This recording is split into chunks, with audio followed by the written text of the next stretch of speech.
தமிழ் சினிமாவில் சமீப காலமாக ஒரு ட்ரெண்டு நிலவிக்கிட்டு இருக்கு, கேமியோ கலாச்சாரம். இதுக்கு முன்னாடி ஒரு வீடியோவில் ராயன் படத்தை பற்றி பேசியிருந்தோம். அதில் வந்து ஒரு 4 வகையான ட்ரெண்டு தமிழ் சினிமாவில் இருக்கிறத பற்றி பேசியிருந்தோம். அது கூட 2 கூட நீங்கள் ஆட் பண்ணிக்கலாம். ஒன்று, இந்த பேன் இண்டியா மோகம், பேன் இண்டியா மார்க்கெட்டை பிடிக்கணும் அப்படின்னு சொல்லிட்டு ப்ரொடக்ஷன் ஹவுசஸ் பண்ணுற அந்த பேன் இண்டியா மோகம் ஒன்று. 2வது கேமியோ கல்ச்சர். இந்த வீடியோவில் ஸ்பெசிஃபிக்காக கேமியோஸை பற்றி நம்ம பேச ட்ரை பண்ணுவோம். அதாவது ஒரு பிஸ்னஸ் சைடில் இருந்து, அதாவது கேமியோஸை வந்து எப்படி யூஸ் பண்ணுறாங்க, டேரக்டர்ஸ் வந்து கரெக்டாக அதை யூஸ் பண்ணுறாங்க. ஏன்னா கேமியோன்றது ஒரு அஸ்திரம் மாதிரி, அதை ப்ராப்பராக யூஸ் பண்ணால் கரெக்டாக இருக்கும், இல்லாட்டி அதுவே ஒரு டபுள் எட்ஜ் ஸ்வார்ட் மாதிரி மாறிடும். ஸோ இந்த கேமியோ யூசேஜை வந்து கரெக்டாக பண்ணுறாங்களா, இதனால் பெரிய ஹீரோஸோட பிராண்டு வந்து என்ன மாதிரி அடி வாங்குது, பூஸ்ட் ஆகுதா, அடி வாங்குதா அப்படின்னு சொல்லிட்டு ஒரு பிஸ்னஸ் சைடில் இருந்து பார்க்க ட்ரை பண்ணுவோம். இதுக்கு முன்னாடி இருந்த வீடியோஸ்லாம் ஒரு கிரியேட்டிவ் சைடில் இருந்து அந்த ஃபிலிம்ஸை அனலைஸ் பண்ணியிருக்கோம் இல்லையா. அது அந்த ஸ்க்ரீன் பிளே, அந்த ஃபிலாசபி, டெக்னிக் அப்படின்னு தான் அனலைஸ் பண்ணியிருக்கோம். பட் இதை கொஞ்சம் ஒரு பிஸ்னஸ் ஆஸ்பெக்டில் இருந்து இந்த கேமியோவை வந்து நம்ம அனலைஸ் பண்ண ட்ரை பண்ணுவோம்.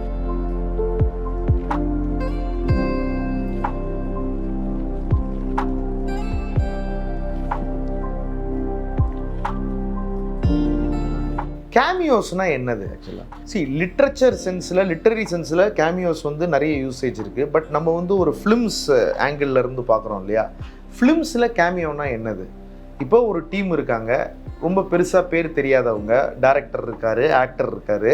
ஸோ இவங்கெல்லாம் ஆக்டர்ஸ் இருந்து இவங்கெல்லாம் சேர்ந்து ஒரு கண்டென்ட்டை வந்து க்ரியேட் பண்ணுறாங்க. இந்த படத்தை வந்து மக்களை வந்து தேட்டருக்கு வர வைக்கிறதுக்கு அவங்க ப்ரமோட் பண்ணணும்.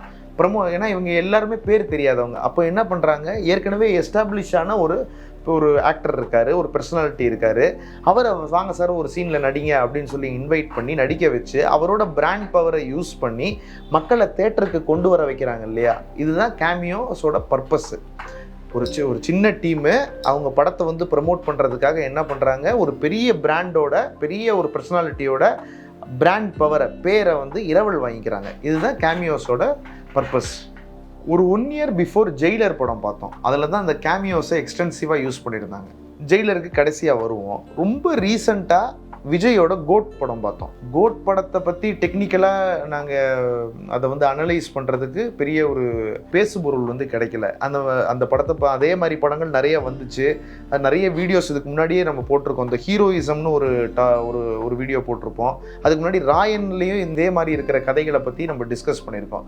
எப்படி ஜெயிலரில் வந்து ஒரு ஃபெயில்டு ஃபாதரோட ஸ்டோரியை க்ளோரிஃபை பண்ணுறாங்க, அதே மாதிரி ராயனில் எப்படி வந்து ஒரு ஃபெயில்டு பிரதரை வந்து க்ளோரிஃபை பண்ணாங்க, அதே மாதிரி கோட்லேயும் இஸ் a failed father, அதை திருப்பி குளோரிஃபை பண்ணுறாங்க.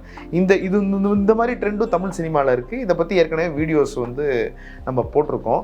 பட் இதில் வந்து கோட்டில் உள்ள கேமியோவை பற்றி பேசுவோம். கோட்டில் 1-2 கேமியோஸ் வந்துருந்துச்சு. முக்கியமாக வந்து த்ரிஷாவோட கேமியோ சாங்கில் வந்துருச்சு, அதை விட்டுருவோம். ரொம்ப முக்கியமாக சிவகார்த்திகேயனோட கேமியோ வந்துருந்துச்சு. அந்த கேமியோவோட பர்பஸ் என்னது, எதுக்காக அதை யூஸ் பண்ணியிருக்காங்க?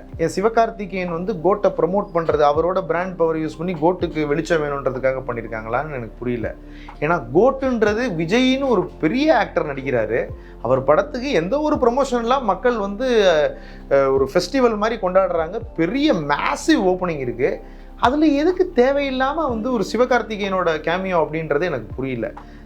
இது வந்து விஜய்ன்றது ஒரு பெரிய ஆள், ஒரு இடத்துல இருக்கிற ஆள், அவருக்கு வந்து ஒரு சின்ன ஆக்டரோட பிராண்ட் பவர் தேவையா, ரொம்ப அவசியமா அப்படின்னு சொல்லிட்டு எனக்கு ஒரு கன்ஃபியூஷன் இருக்குது.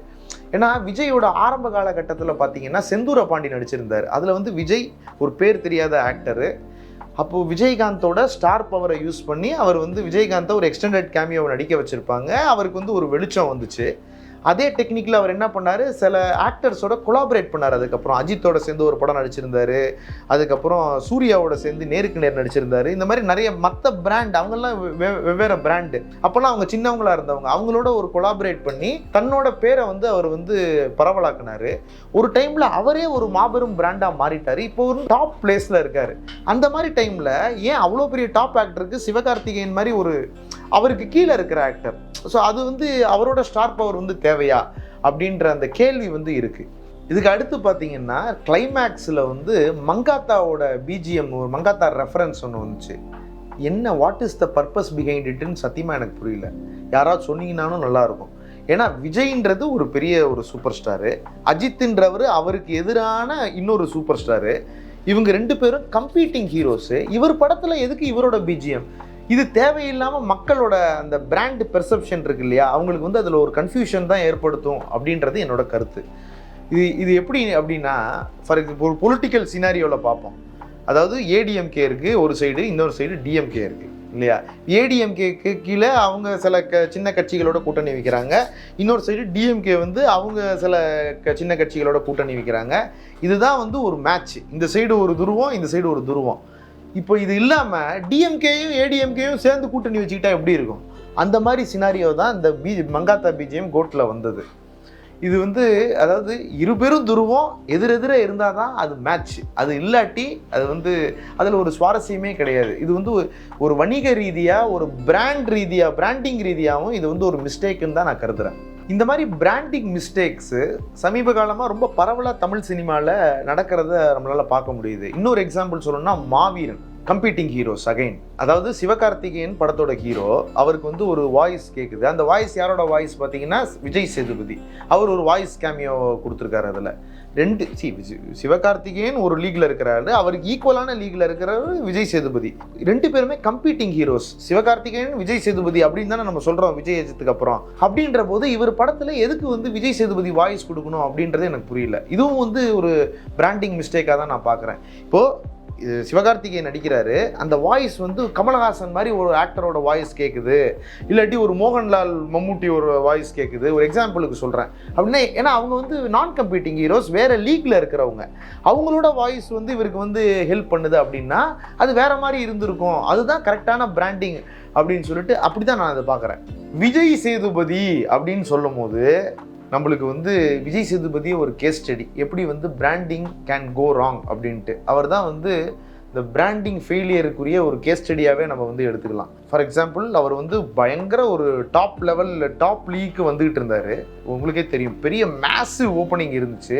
பட் அவர் என்ன பண்ணார், நிறைய படங்களில் கேமியோஸு, எக்ஸ்டெண்டட் கேமியோஸு, ஒரு வில்லனாக நடிக்கிறேன், ஒரு குணச்சித்திர நடிகராக நடிக்கிறேன் அப்படின்னு சொல்லிட்டு தன்னோட பிராண்டை வந்து தேவையில்லாமல் ஓவர் எக்ஸ்போஸ் பண்ணி இன்றைக்கி எவ்வளவோ பெரிய இடத்துல இருக்கிறவருக்கு இப்போ சமீபத்திய விஜய் சேதுபதி படங்களுக்கு பெரிய ஓப்பனிங் கிடையாது. இது ஏன் அப்படின்னா தன்னோட பிராண்டை வந்து ஓவர் எக்ஸ்போஸ் பண்ணது தான் காரணம். எவ்வளோக்கு எவ்வளோ ஒரு பிராண்டுக்கு வந்து வெளிச்சம் தேவையோ, பிராண்டுனா ஒன்றுங்க, அடிக்கடி பிராண்டுன்னு சொல்கிறேன். பிராண்டுன்றது ஒரு பேர், ஒரு அடையாளம் இல்லையா. எப்படி ஒரு பிராண்டுக்கு வெளிச்சம் தேவையோ அதே அளவுக்கு அது ஓவர் எக்ஸ்போஷரும் டேஞ்சர். சில டைமில் அண்டர் எக்ஸ்போஸ் ஆகிறது ரொம்ப முக்கியமான ஒரு விஷயம் ஒரு பிஸ்னஸ் ஆஸ்பெக்ட்ல இருந்து பார்த்தா. இது அண்டர் எக்ஸ்போஸ் ஆகி தன்னோட பிராண்டை வந்து பெரிய லெவலுக்கு இன்னமும் தக்க வச்சுக்கிட்டு இருக்கிற ஒரு கேஸ் ஸ்டடின்னு எடுத்துக்கிட்டோம்னு வச்சுக்கோங்களேன். நம்ம அஜித் எடுத்துக்கலாம், தலை அஜித் எடுத்துக்கலாம். அஜித் மாதிரி வாழ்க்கையில் வந்து கெரியரில் எத்தனை மொக்க படங்கள் எடுத்தவர், எந்த ஹீரோன்னு எனக்கு சொல்ல தரல. எத்தனை மொக்க படங்கள் எடுத்திருக்காரு. நீ அந்த வார்த்தை யூஸ் பண்ணுறேன்னு தப்பாக எடுத்துக்கூடாது. அதாவது ஆஞ்சநேயா, ஆழ்வார், திருப்பதி, ஜனா அப்படின்னு நிறைய எக்கச்சக்கமான படங்கள் அவர் ரொம்ப ஃபெயிலியர் படங்கள் எடுத்திருக்காரு. பட் இன்னமும் அஜித்துக்கு விஜய்க்கு நிகரான ஓப்பனிங் இருக்குது. விஜய் அஜித் அப்படின்றாங்க, டாப் லீக்ல இருக்கார் அவர். எப்படி அவரால் பண்ண முடிஞ்சது? இத்தனை ஃபெயிலியர் கொடுத்தோம்.